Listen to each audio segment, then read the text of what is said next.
ئەزموونی زۆرینەی خوێندکاران لە قوتابخانە و بە تایبەتی لە دەرسی زانستدا وایە کە سەیری تەختەکەی بەردەمیان یان ناوەڕۆکی کتێبەکەی بەردەستیان دەکەن یان خشتەی خولی توخمەکان لەبەر دەکەن و لە باشترین حاڵەتدا لەو وڵات و قوتابخانانەی گوایە ناوازن دوو سێ بۆقێک توێکاری دەکەن. لە پەروەردەی مۆدێرندا ئێمە زانست، تەکنۆلۆژی، ئەندازیاری و بیرکاری وەک ڕێگەی بنەڕەتی بۆ سەرکەوتن لە ڕووی ئابووریەوە دەبینین. منداڵەکانمان فێر دەکەین چۆن بڕ و قەبارە و چڕی مادەیەک بپێون، چۆن بابەتەکان پۆل بکەن، چۆن ئەنجامگیری بکەن یان مادەیەک لە مادەیەکی تر دەربهێنن و لە کۆتاییدا دەستەڵاتی خۆیان بەسەر جیهانی سروشتدا بسەپێنن. بەڵام لە کاتێکدا ڕوبەڕووی داڕمانی خێرای سیستەمی ژیانی سروشتی و پەتای گۆشەگری لە نێو گەنجەکانماندا دەبینەوە، چەند پرسیارێکی هەستیار و ترسناک بە بێدەنگی دێنە پێشمان. ئایا ئەو شێوازەی زانستی پێدەڵێینەوە ڕێک ئەو شتە نییە کە زەوی وێران دەکات؟ ئەو پەروەردە زانستیەی لە خوێندنگەکاندا پێڕۆی دەکەین تۆ بڵیت لە ڕووی زانستیەوە بلیمەت، بەڵام لە ڕووی ژینگەیی و ڕۆحیەوە نەخوێندەوارمان بکات؟ گەشتی ئەمڕۆمان بەنێو فەلسەفەی بیرمەندێکدایە کە تەحەدای بناغەی پەروەردەی ڕۆژئاوایی دەکات و وەک جێگرەوەی ئەو پەروەردە هەژموندارەی ئەمڕۆ ڕێچکەیەکی دیکە پێشکەش دەکات. دەچینە نێو جیهانی پرۆفیسۆر گرێگۆری کاهێتێوە کە زانا و پەروەردەکارێکە لە خەڵکە ڕەسەنەکانی ئەمریکای باکوور. دکتۆر کاهێتێ بوێری ئەوەی هەبوو بپرسێت چی ڕوودەدات ئەگەر واز لە فێرکردنی خوێنکاران بۆ زاڵبوون بەسەر زەویدا بهێنین و لەبری ئەوە فێریان بکەین چۆن لەگەڵیدا لە پەیوەندیدا بن. با بزانین بۆچی کاهێتێ پێی وایە پەروەردەی ڕاستەقینە داگیرکردنی سروشت نییە، بەڵکو دۆزینەوەی پێوەستبوونی قوڵ و حاشا هەڵنەگری ئێمەیە لەگەڵیدا. هاوڕێیانی خۆشەویست، سڵاوتان لێبێت. لەم زنجیرە دەنگیەدا هەر ئەڵقە و باسێکی کورتی کەسێتیەکی پەروەردەیی دەکەم. ناسینی ئەم کەسێتیە پەروەردەییانە و ناسینەوەی بیر و بنەما پەروەردەییەکانیان دەکرێت خەزێنەی زانین و ئەزموونی پەروەردەییمان دەوڵەمەندتر بکەن. بەو هیوایەی کاتێکی چێژبەخش و ئەزموونێکی مانادار لەگەڵ ئەم زنجیرەیەدا بەسەر ببن.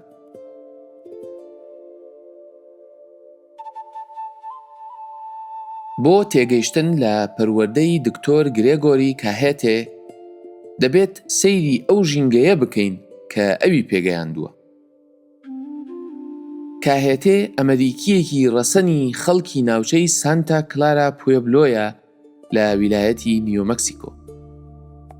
لە ساڵی 1952دا لەدایک بووە. لە ماوەی گەورەبوونیدا لە نێو تێڕوانینێکدا بۆ جیهان گەشەی کرد کە تێیدا شاخەکان، ڕووبارەکان، ئاژەڵەکان و کۆمەلگا بە شێوەیەکی دانەبراو بە یەکەوە گرێدراون. واقعێک کە تێیدا زانست ڕاستیەکی چەقبەستوو و دابراو نەبوو بۆ لەبەرکردن، بەڵکو پەیوەندیەکی زیندوو بوو کە دەبوو بپارێزرێت.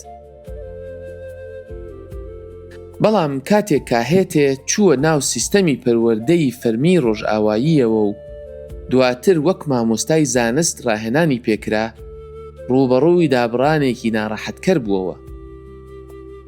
ئەکادیمیای ڕۆژاوایی لەسەر ئەو بنەمایە کاری دەکرد کە جیهانی سروشت ئامێرێکی مردووە لە بەشی لێکدابڕاو پێک هاتووە کە مەبەست لێیان بەکاربردنە لەلایەن مرۆڤەوە. پۆلی خوێندن لە کۆمەلگەدا بڕابوو، بە هەمان شێوە عەقڵیش لە ڕۆح دابڕێنرابوو. بۆ ئەوەی لەگەڵ چاوەڕوانیەکانی زانایەکی باوی ڕۆژئاواییدا بگونجێت، دەبوو کاهێتێ دەستبەرداری کەلەپورەکەی ببێت کە بناغەی دنیابینی و گەشەی کەسێتی ئەم بوو، بەڵام پێداگیری لە شوناس و دنیابینیەکەی خۆی کرد. کاهێتێ تەواوی کاروانی پیشەیی خۆی بۆ پڕکردنەوەی ئەم کلێنە مەعریفیە گەورەیە تەرخان کرد.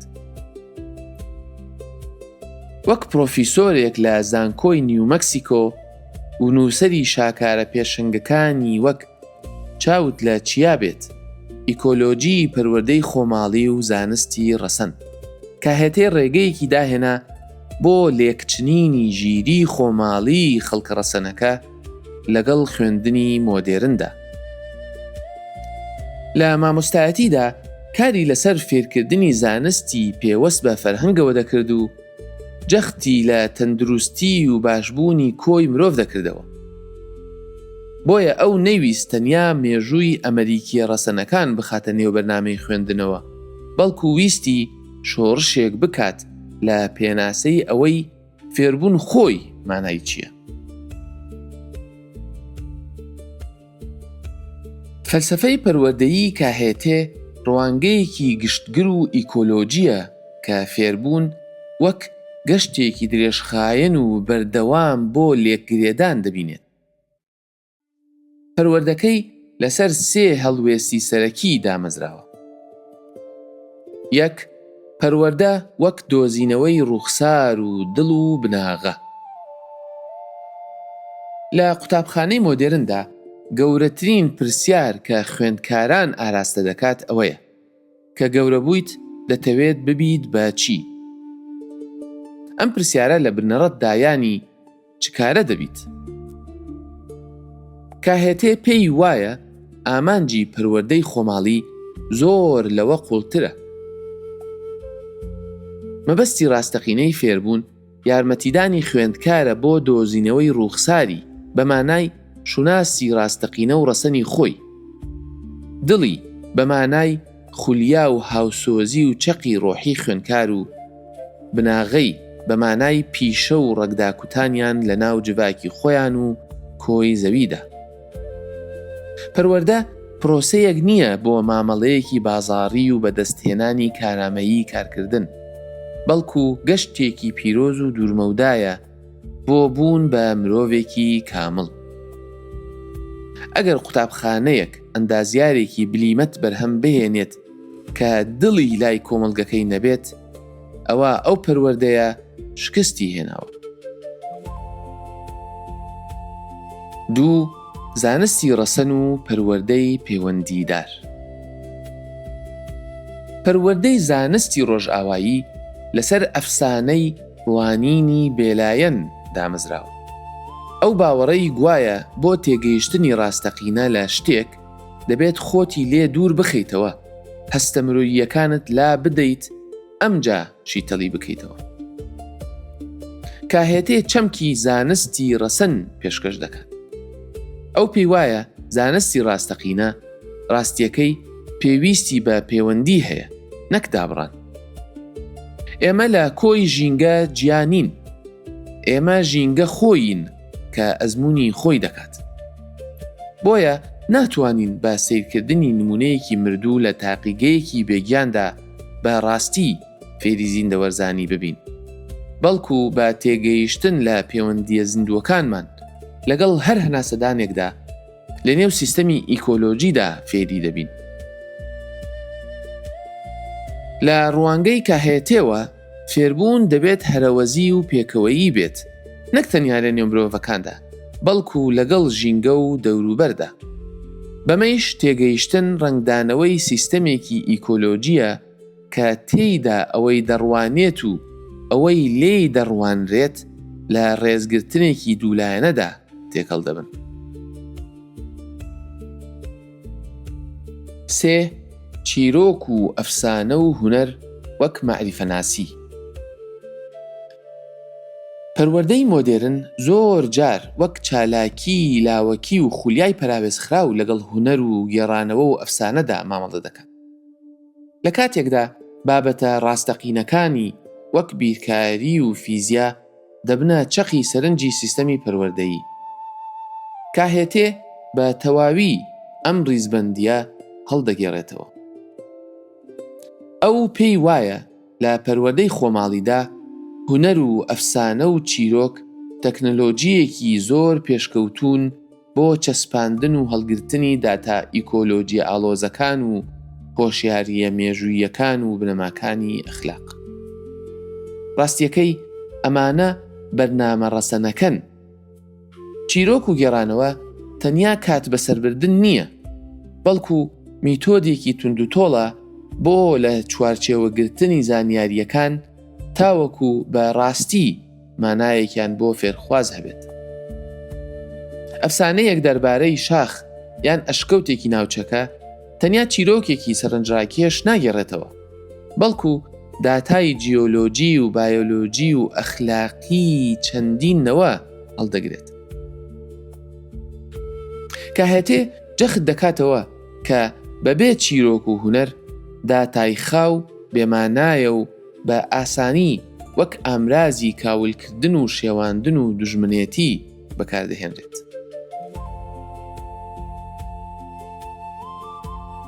لە ژینگەی پەروەردەیی ئەمڕۆدا کە تژیە لە کێبەرکێ و پشت بە داتای مەزن و دووبارەکردنەوەی تەکنیکی دامەزراو دەبەستێت، چۆن ژیری زانایەکی خەڵکەڕەسەنەکەی نیومەکسیکۆ جێگەی خۆی دەکاتەوە. تێڕامانەکانی کاهێتێ دژەژەهرێکی تایبەت بۆ قەیرانە پەروەردەیە مۆدێرنەکانمان پێشکەش دەکەن. ئێمە ئێستا نەوەیەک لە خوێندکارانمان هەیە کە بەدەست دڵڕاوکێ و خەمۆکی و قەیرانی لە دەستانی ماناوە دەناڵێنن، قەیرانێک کە لە مێژوودا پێشینەی نەبووە.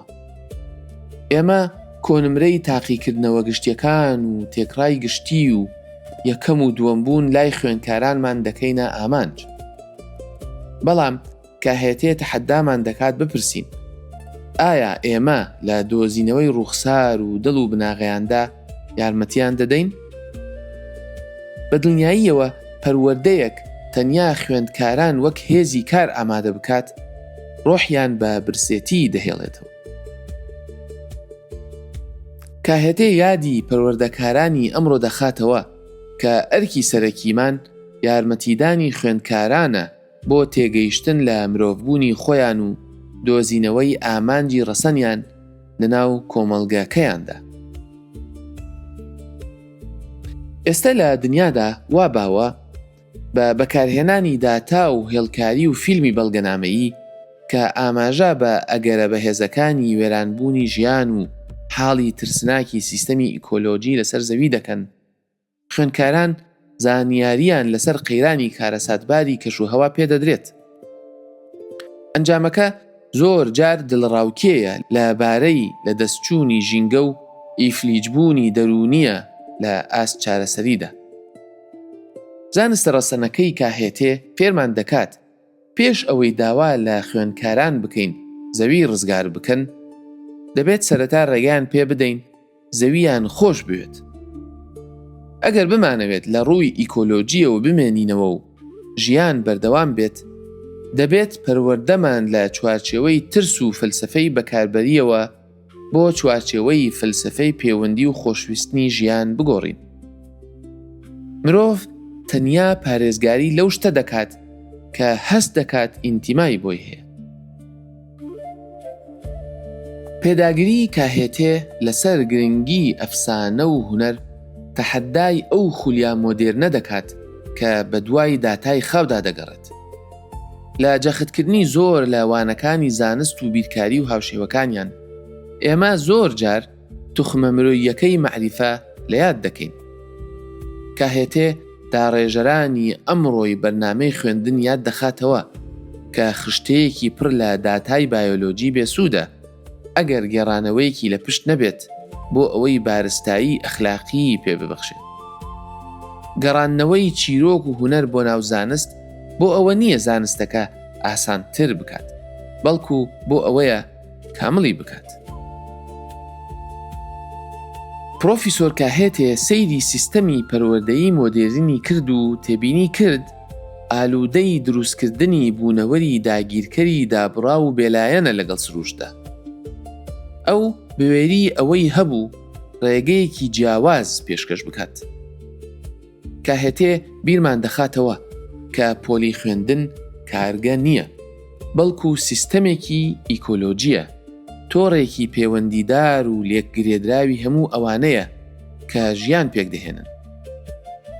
پەروەدەی ڕاستەقینە پرۆسەی بە ئاگابوونەوەیە لە پەیوەندیە گرێدراوەکانمان، دۆزینەوەی ڕووخسار و دڵی ناوازەمان و دەرکردنە بەوەی زەوی سامانێکی سروشتی نییە تا بەڕێوەی ببین، بەڵکو خزم و کەسێکە کە دەبێت ڕێزی بگرین. بۆ ئەو پەروەردەکار و داڕێژەرانی سیاست و فێرخوازە بەردەوامانەی ئەمڕۆ بە دڵ گوێدەگرن، ئەم تێڕامانەتان بۆ جێدەهێڵم. سەیرێکی ئەو بەرنامەی خوێندنەی بەردەستت بکە یان ئەو شوێنانەی تێیدا فێر دەبیت. ئایا تۆ وەک مامۆستا و ڕێبەرێک خوێندکاران ڕادەهێنیت بە چاوی ڕامکردن و دەست بە سەرداگرتنەوە سەیری توخمەکانی ژیان بکەن، پۆلپۆلیان بکەن، بیان ژمێرن و بیان پێبن، یان یارمەتیان دەدەیت بزانن پەیوەندیان لەگەڵ جیهاندا چەند قوڵ و تۆکمەیە؟ بەڕاستی کاتی ئەوە هاتووە لە تاقیگە دەستکرد و بێڕۆح و پۆلە زیندان ئاساکان بینە دەرەوە، ڕوومان بەرەو شاخەکان وەرگێڕین و دوهاجار فێر بین چۆن لە پەیوەندیدا لەگەڵ جیهان و لە نێو ژیاندا بژین. سوپاس بۆ ئەوەی تا کۆتایی لەگەڵم بوون. تا ناسینی بیرمەندێکی مەزنی دیکە بەردەوام بن لە گەڕان، بەردەوام بن لە فێربوون، بەردەوام بن لە گەشەکردن. بە خودای میهرەبانتان دەسپێرم.